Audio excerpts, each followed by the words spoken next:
Hello friends, नई विचारधारा में आप सभी का स्वागत है। आज मैं आपको सुनाने जा रही हूँ एक हिंदी कहानी जिसका शीर्षक है सारस की शिक्षा। एक बार एक गांव के पास एक खेत में सारस पक्षी का एक जोड़ा रहता था। वहीं उनके अंडे थे। अंडे बढ़े और समय पर उनसे बच्चे निकले, लेकिन बच्चों के बड़े होकर उड़ने योग्य होने से पहले ही खेत की फसल पक गई। सारस बड़ी चिंता में पड़ गए। किसान खेत काटने आवे इससे पहले ही बच्चों के साथ उसे वहां से चले जाना चाहिए था, पर वे बच्चे उड़ नहीं सकते थे। सारस ने बच्चों से कहा, हमारे न रहने पर यदि कोई खेत के पास आवे तो उसकी बात सुनकर याद रखना। एक दिन जब सारस चारा लेकर शाम को बच्चों के पास लौटा तो बच्चों ने कहा, आज किसान आया था। वह खेत के चारों ओर घूमता रहा। एक दो स्थानों पर खड़े होकर देर तक खेत को घूरता रहा। वह कहता था कि खेत अब काटने योग्य हो गया है। आज चलकर गांव के लोगों से कह दूंगा कि वे मेरा खेत कटवा दे। सारस ने कहा, तुम लोग डरो मत, खेत अभी नहीं कटेगा। खेत कटने में अभी देरी है। कई दिन पीछे जब एक दिन सारस शाम को बच्चों के पास आया तो बच्चे बहुत घबराए थे।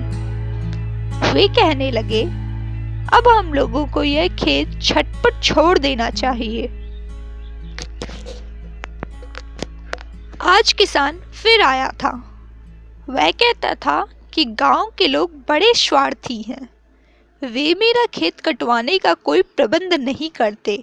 कल मैं अपने भाइयों को भेजकर खेत कटवा लूंगा। सारस बच्चों के पास निश्चिंत होकर बैठा और बोला, अभी तो खेत कटता नहीं। 2-4 दिन तुम लोग ठीक ठीक उड़ने लगोगे। अभी डरने की कोई आवश्यकता नहीं है। इस तरह से कई दिन बीत गए। सारस के बच्चे उड़ने लगे और निर्भय हो गए थे। एक दिन शाम को सारस से वे कहने लगे, यह किसान हम लोगों को झूठ मूठ का डराता है। इसका खेत तो कटेगा ही नहीं। वह आज भी आया था और कहता था कि मेरे भाई मेरी बात नहीं सुनते, सब बहाना बनाते हैं। मेरी फसल का अन्न सूखकर झड़ रहा है। कल सवेरे मैं आऊंगा और खेत काटूंगा।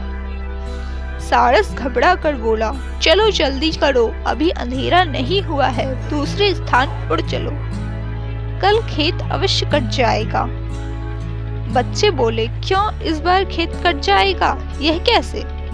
सारस ने कहा, किसान जब तक गांव वालों और भाइयों के भरोसे था तो खेत के काटने की आशा नहीं थी, क्योंकि जो दूसरों के भरोसे कोई काम करता है, छोड़ता है, उसका काम कभी नहीं होता। लेकिन जो स्वयं काम करने को तैयार होता है, उसका काम रुका नहीं रहता। किसान जब स्वयं कल खेत काटने वाला है, तब तो खेत कटेगा ही। वह सारस अपने बच्चों के साथ उसी समय वहां से उड़कर दूसरे स्थान पर चला गया। दोस्तों, जो व्यक्ति अपना काम खुद ना करके हमेशा दूसरों पर डिपेंड रहता है, उसका काम कभी भी नहीं होता। इसलिए दोस्तों, कभी भी अपना काम किसी और के भरोसे ना छोड़े। और हाँ, याद रखिए, आपके काम को आपसे बेहतर और कोई नहीं कर सकता।